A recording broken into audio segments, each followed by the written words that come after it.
Welcome to Donmar TV News Channel. Okay, magandang hapon po sa inyong lahat. It's 12:30 in the afternoon here in the Philippines. Iba sa inyo ngayon ay kumakain. Hello, happy eating sa inyo. Ang una nating pag-uusapan ay ito ngang si PNP Chief Estomo nagsalita na. Okay, kung matatandaan natin, itong si DILG Benhur Abalos ay gusto niya lahat ng mga high-ranking officials ay mag-resign, no? Kasi talagang malawak na at talagang halos lahat contaminated na ang mga kapulisan natin, no? Sa illegal na droga. At nagkomentaryo tayo dito, no? Kung tama ba ito o hindi ba ito tama, no? Ngunit merong mga ibang kapulisan ngayon ayaw mag-resign. Meron rin nag-volunteer mag-resign. Yung Chief PNP Azurin nga nag-resign nga, di ba? As far as I know, yun ang ginawa ng Chief PNP. Sinuportahan nila si DILG Benhur Abalos sa kanyang ginagawa. Sa ibang balita naman, itong si Presidente Bongbong Marcos, inamin niya na itong ginagawa ni Benhur Abalos ng DILG ay part sa kanilang plano, part sa kanilang strategy para malinis itong kapulisan. Kasi they believe na marami pa rin sa ating kapulisan ang dahilan na itong illegal na droga ay hindi masugpo dahil nga connected yung ibang mga kapulisan natin. Mamaya may ipapakita akong video sa inyo na nagsasalita na itong si PNP Chief Estomo at mag-react tayo doon. Okay? Kung ano na ang update sa kapulisan, meron raw mga surprise drug test. Diyan dapat natin yung malaman. Pero bago ang lahat, bago natin yan itatalakay, bago ko yan ipapakita ang video na yan, help me na i-like at i-share itong video natin para kakalat ito sa taong bayan sa Facebook at sa YouTube. Okay? Sabay-sabay tayong mag-like and share. 1, 2, 3, go! Thank you very much. And also guys, itong Donmar TV, please consider na i-subscribe at i-follow sa Facebook at sa YouTube ang Donmar TV. Sabay-sabay tayong mag-follow and subscribe. 1, 2, 3, go! Okay? Kasi marami pa ditong nanonood na hindi pa nakasubscribe sa akin. Media interview ni PNP Chief Estomo. Ayan yung kalbo na si PNP Chief Estomo. Matapang rin ito na napapansin ko matapang itong PNP chief na ito. So panoorin natin at mag-comment tayo dito sa kanyang mga sinabi. Okay? Okay. SMNI. Truth that matters.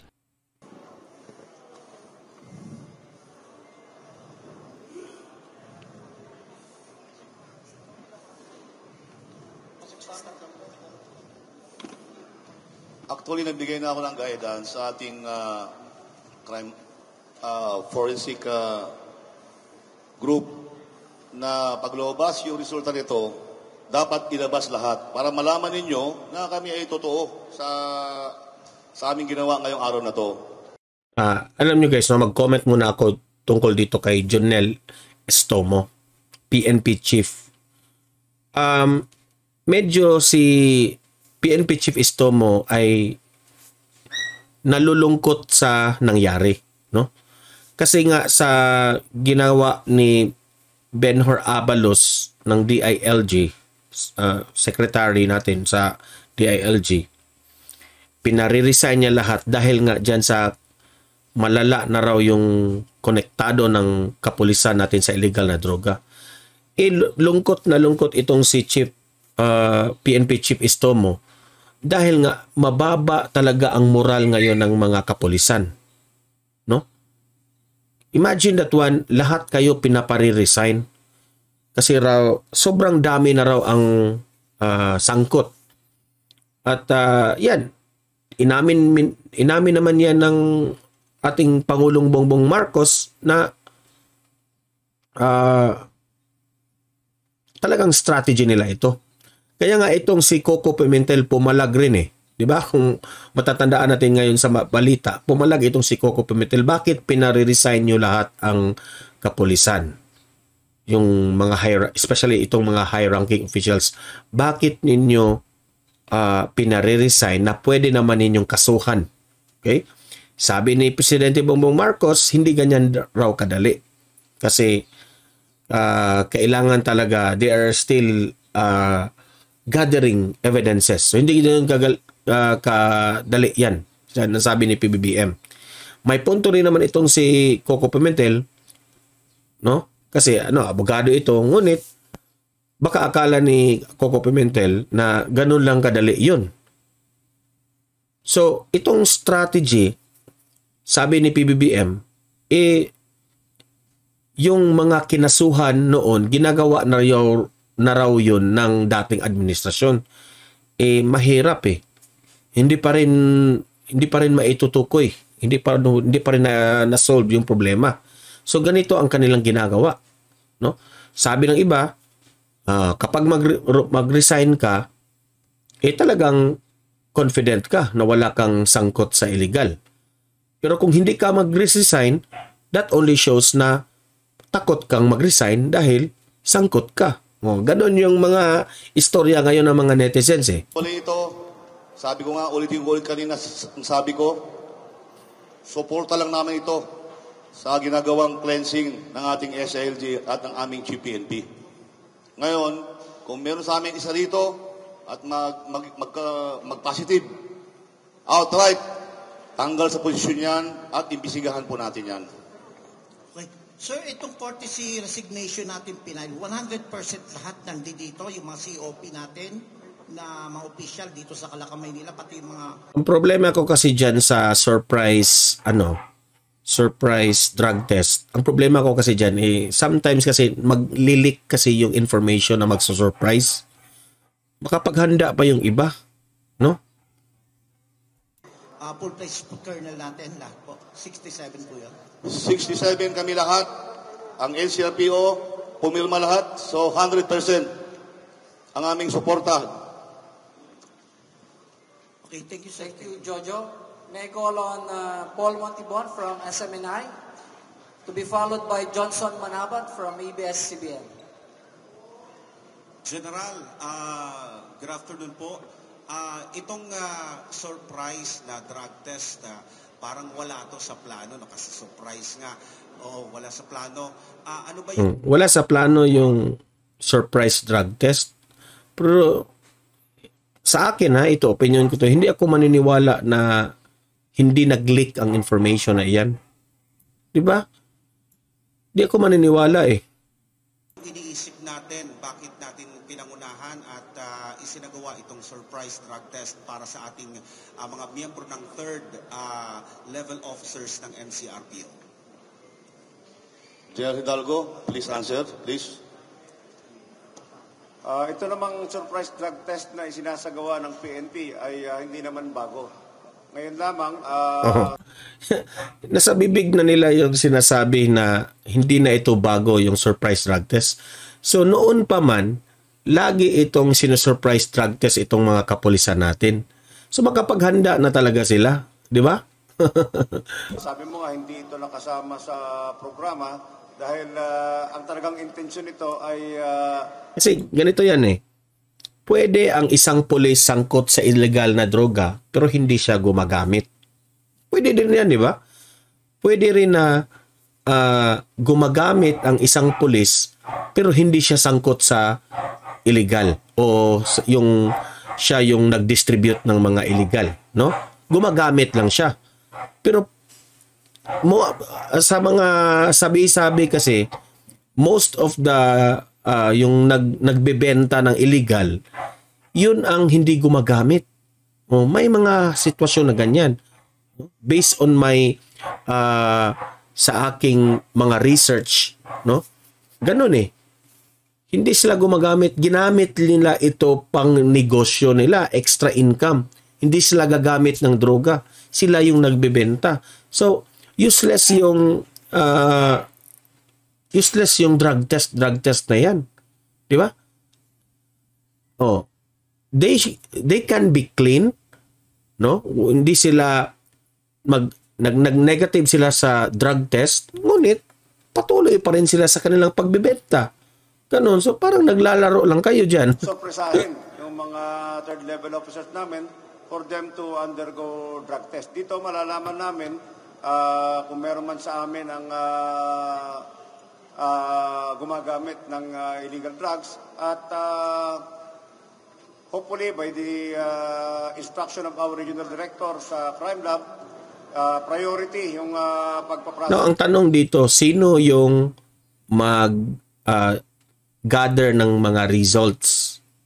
Kung kayo-kayo lang ang mag-gather ng results, pwede yang i-manipulate. Pwede yan maging bias. Yan ang tanong ngayon. Hindi ba ito konektado ng gobyerno o hindi ba ito konektado ng community ng kapulisan? Di ba? Ito so that we could get the result immediately. Ito ay magpapakita na in good faith kami lahat na ipakita sa publiko na kami mismo mga third level officers ay nag-undergo ng drug test. Sir, ano masasabi niyo, sir? Anyone from the gentleman, ano yung masasabi niyo, sir? Kasi parang kakaiba yung tugon niyo, no? Kasi pagkatapos ng panawagan ni Secretary Abalos, agad kayo nagkaroon ng pagtitipon. Tapos kayo lang din ang nanguna na region, I believe, na para tumugon dito sa courtesy resignation na nabuo nyo yung buong region nyo. At ngayon, pinangunahan nyo din ang drug testing. General, ano ang gusto nating i-implicate dito sa mga kapwa nating police at region sa buong Pilipinas? General Wangke, please answer.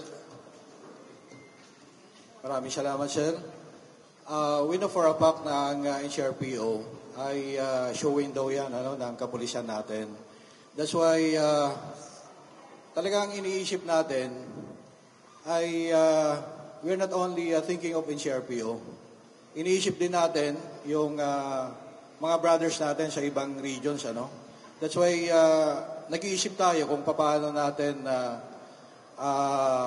ipakita talaga at iparamdam yung suporta natin kay Chief PNP tsaka kay SILG.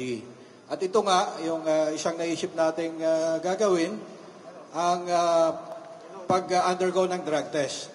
Para ipakita natin na malinis tayo. And we hope that the other regions ay sumunod dito para ipagbigay alam din na sila ay malinis.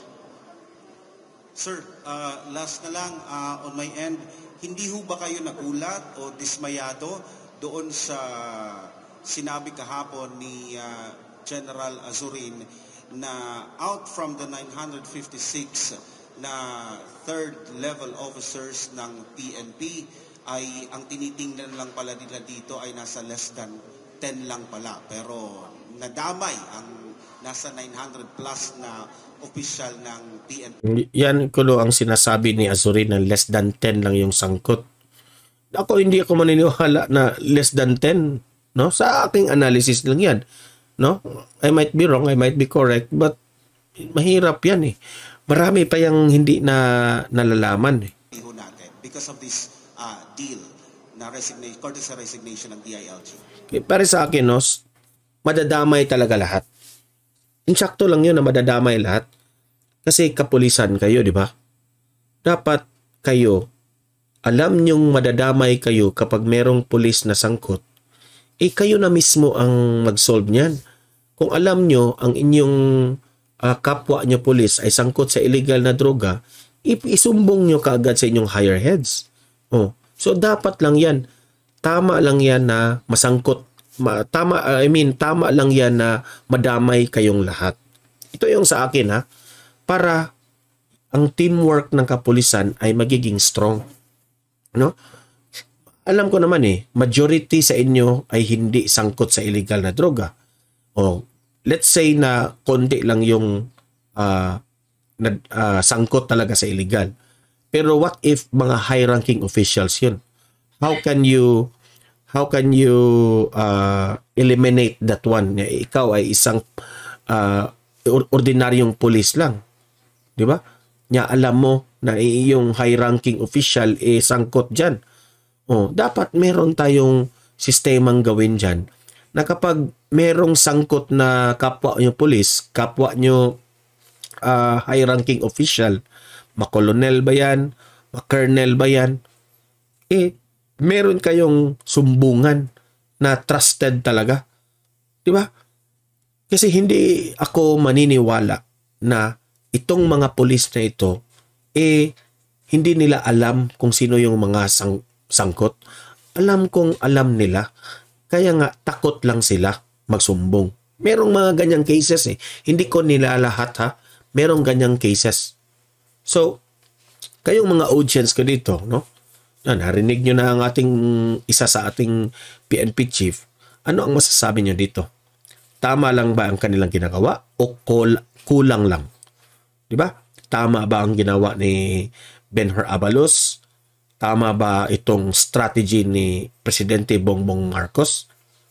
O gawin natin yung dating nakasanayan na kung sino yung sangkot kasuhan ka agad? No? With evidence. Siyempre, sa ganitong paraan, sa ganitong ginagawa ni Benhur Abalos, DILG Secretary, effective ba ito? Magiging epektibo ba ito? Because this is the first time nangyari. Pinare-resign lahat. Okay?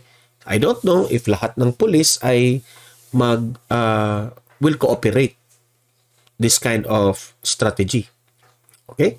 So, libre kayong mag-comment, mag-react. Anong masasabi nyo? Tama ba ito o hindi? O ano inyong suggestion? Mag-comment, mag-react at babasahin natin yan. Okay? So, guys, hanggang dito na lang itong video na ito. Happy Monday sa inyong lahat. Patuloy nating ipaglaban ang mga great leaders natin sa Pilipinas at mahalin natin ang ating bayan.